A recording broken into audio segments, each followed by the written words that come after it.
Salut, c'est Cyril, je suis content de te retrouver à nouveau pour te parler d'un livre. Donc aujourd'hui, on va parler du livre de Fatia Saïdi. C'est un livre qui m'a été envoyé par les éditions Boîte à Pandore qui ont édité le livre. Et ce livre s'appelle Par les liens forcés du mariage. Donc comme tu peux le voir, je suis pas dans ma bibliothèque habituelle, je suis dans un lieu un petit peu délabré. C'est parce qu'en fait, pour ceux qui me connaissent, vous le savez, j'aime bien visiter, faire des photos, faire un peu de shooting photo dans des endroits qui sont abandonnés, dans des anciennes entreprises qui sont cassées. Donc voilà, c'est le cas aujourd'hui. J'ai profité de cette sortie pour te faire la vidéo et te parler de ce livre. Donc voilà, tu t'inquiètes pas pour le décor un petit peu particulier, c'est normal. Allez, je te parle de ce livre tout de suite, c'est parti.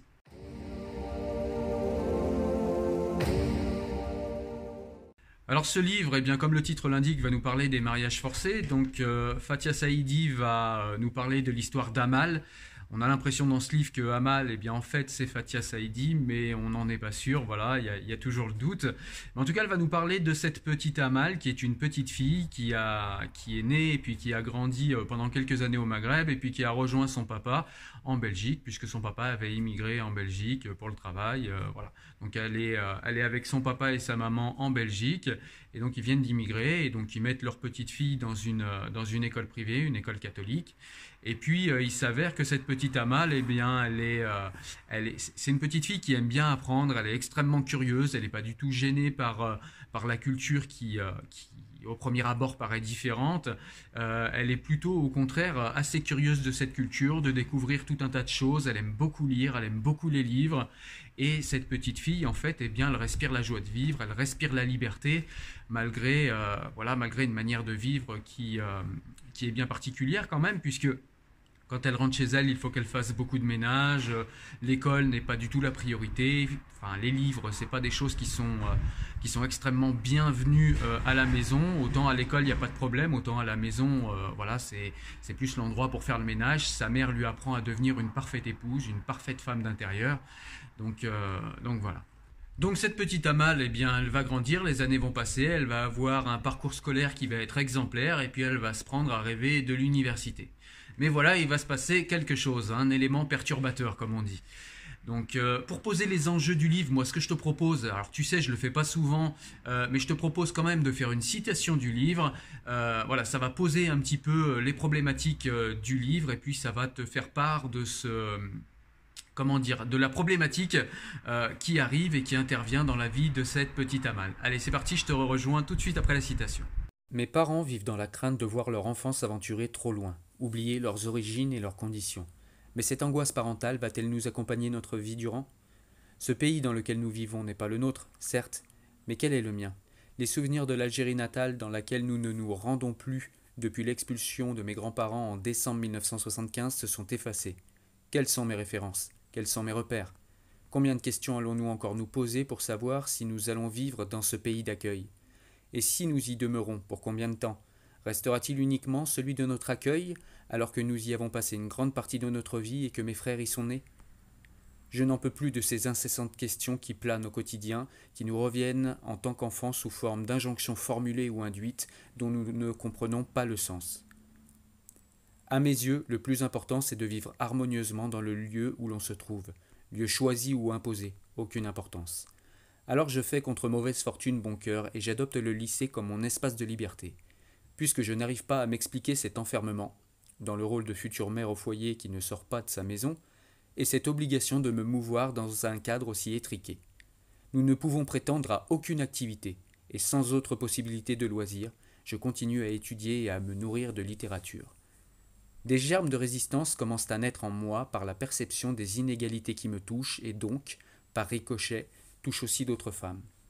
Pliés sous des jougs qui nous font courber l'échine, bafouer nos droits et nous assigner à invisibilité et au silence sont des réalités intolérables qui m'ulcèrent. Nos propres maisons deviennent des lieux d'enfermement dans lesquels on nous séquestre. Il faut ouvrir les portes et laisser entrer les lumières de la liberté et de l'égalité. Mais il faut d'abord trouver les clés pour le faire. J'ai envie de le hurler haut et fort.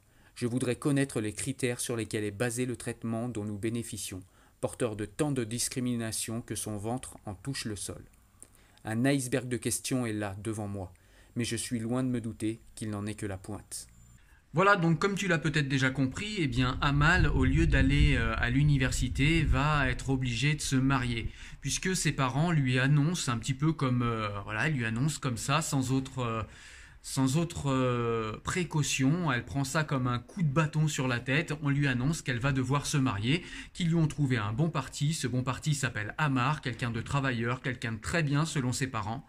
Mais le problème, c'est que Amal, elle n'a pas du tout envie de ce mariage. Elle a un esprit rebelle, elle a un esprit curieux, elle a envie d'apprendre, elle veut rester à l'université, elle veut aller plus loin dans ses études, mais on va lui dire qu'il faut qu'elle se marie. Et c'est là que commence vraiment la partie extrêmement importante et extrêmement intéressante de ce livre, c'est que Fatia Saïdi va nous expliquer de manière extrêmement rigoureuse et extrêmement précise la manière dont on force ces jeunes filles à se marier, que ce soit par des mécanismes explicites très voyants ou par des mécanismes implicites.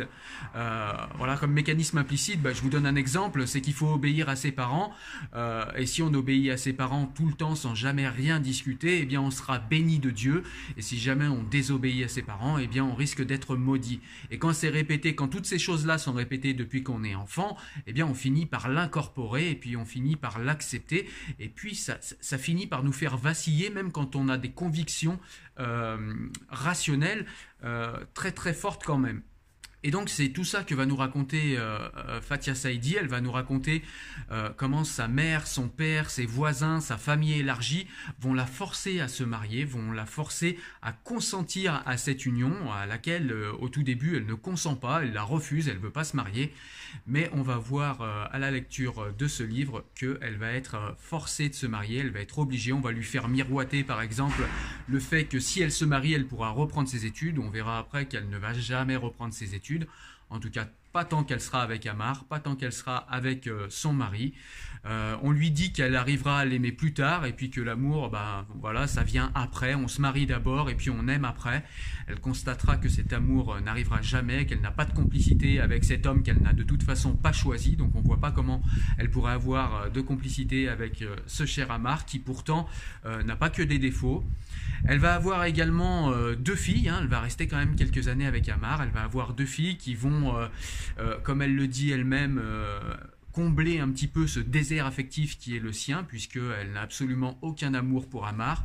Elle va nous décrire également lors des premiers rapports après le mariage, puis lors du premier rapport, celui qui a lieu tout de suite après le mariage, elle va nous expliquer comment elle a ressenti ça comme un viol, et puis comme des viols multiples ensuite. Elle va nous raconter tout un tas de choses comme ça qui sont... voilà, quand on est un peu sensible, moi je suis un petit peu sensible à ces choses, et c'est vrai que ça m'a un petit peu remué parce que voilà, on ne se rend pas compte qu'en Occident, il y a des gens qui peuvent encore vivre ces choses-là, et on ne se rend pas compte de la brutalité et de la violence que c'est, que ce soit tant au niveau physique que psychologique, de vivre ce genre de mariage, ces mariages forcés. Donc ensuite, Fatia Saïdi va nous raconter comment Amal arrive à vivre malgré ce désert d'affection, comme je l'ai dit, comment elle va arriver à survivre même dans ce couple, comment elle continue à s'instruire malgré qu'on lui interdise, comment elle va continuer à lire beaucoup de livres, à se renseigner un petit peu sur ces traditions qui l'ont enfermée, qui l'ont emprisonnée dans un étau, comment elle va... comment dire, faire fleurir son esprit de rébellion qui était déjà là, mais qui avait été étouffé par le poids des traditions, par les chantages affectifs de la famille, puisqu'elle savait que si jamais elle allait contre la volonté de sa famille, elle pouvait éventuellement perdre ses parents, puisqu'ils auraient considéré la décision de sa fille comme un déshonneur, et peut-être l'aurait-il rejeté massivement, ils n'auraient peut-être pas plus voulu l'avoir, pardon. Donc voilà, elle va nous raconter un petit peu tout ça, sa vie avec Amar, elle va nous raconter comment elle a essayé de s'échapper de son quotidien, du ménage, de la femme à la maison qui n'a pas le droit de sortir, qui n'a pas le droit de bouger, si ce n'est pour de l'utilitaire à l'extérieur.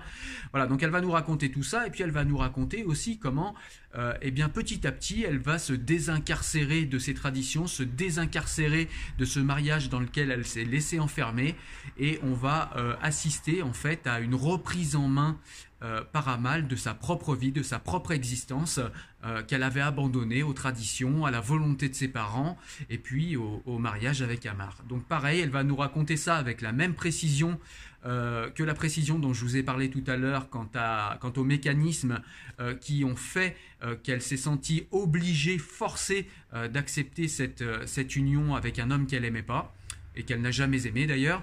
Et bien là, elle va nous décrire comment elle a réussi à reprendre en main sa vie petit à petit jusqu'à ce moment fatidique où éventuellement elle va quitter ou pas Ammar. Je préfère laisser le suspense pour la lecture de ce livre. Vous verrez si elle le quitte ou pas, vous verrez comment, vous verrez pourquoi. La seule chose que je peux vous dire, c'est qu'elle récupère sa vie et que ce livre finit sur une note plutôt extrêmement positive. Sur une note positive, malgré l'extrême violence de ce récit. Donc voilà l'histoire. Alors qu'est-ce que j'ai aimé dans ce livre? Ce que j'ai aimé, c'est que j'ai trouvé l'écriture de Fatia Saïdi extrêmement puissante, extrêmement honnête, sincère, franche. On a accès à beaucoup de ses délibérations internes. C'est extrêmement enrichissant, c'est très intéressant. Elle nous fait ressentir ce qu'on peut ressentir quand on se retrouve à sa place, puisque de l'extérieur, on se dit, surtout nous, en tant qu'occidentaux, où ces choses-là n'existent plus chez nous depuis longtemps, on se dit, voilà, comment on peut se laisser imposer un mariage, comment on peut se laisser imposer un mari, elle avait qu'à dire non et puis partir.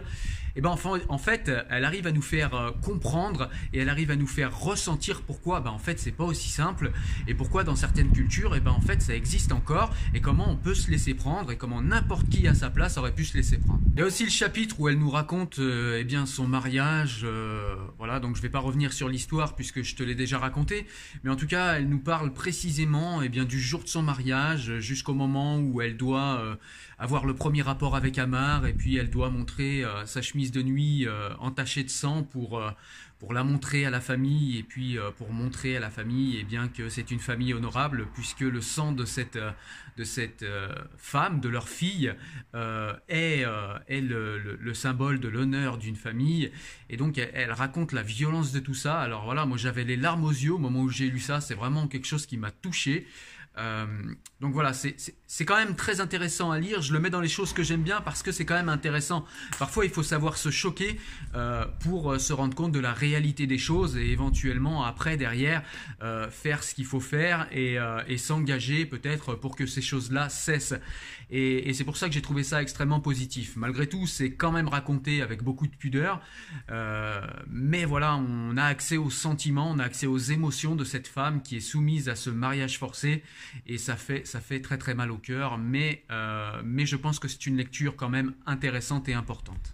Voilà, donc dans ce livre, il y a tout un tas de choses qu'on apprend, voilà, comme je te l'ai dit tout au long de cette vidéo. On apprend également quelque chose que je ne savais pas, c'est que les mariages forcés impactent également les hommes. Voilà, c'est quelque chose que moi je ne savais pas, je ne sais pas si toi tu étais au courant, moi j'étais pas du tout au courant. Alors dans une moindre mesure, c'est quand même plus les femmes qui sont impactées par les mariages forcés, mais il faut savoir qu'il y a certains hommes qui sont également soumis à des mariages qu'ils n'ont pas choisis. Voilà. Voilà, donc écoute, on arrive à la fin de cette vidéo. Comme tu l'as compris, c'est un livre que j'ai vraiment beaucoup aimé. C'est un livre que je te conseille extrêmement vivement. Je te le rappelle, c'est aux éditions La Boîte à Pandore. C'est un livre qui est sorti, je crois, le mois dernier. En tout cas, c'est un livre très récent. Il s'appelle Par les liens forcés du mariage. L'auteur, c'est Fatia Saïdi. Et c'est un livre que je te conseille vivement.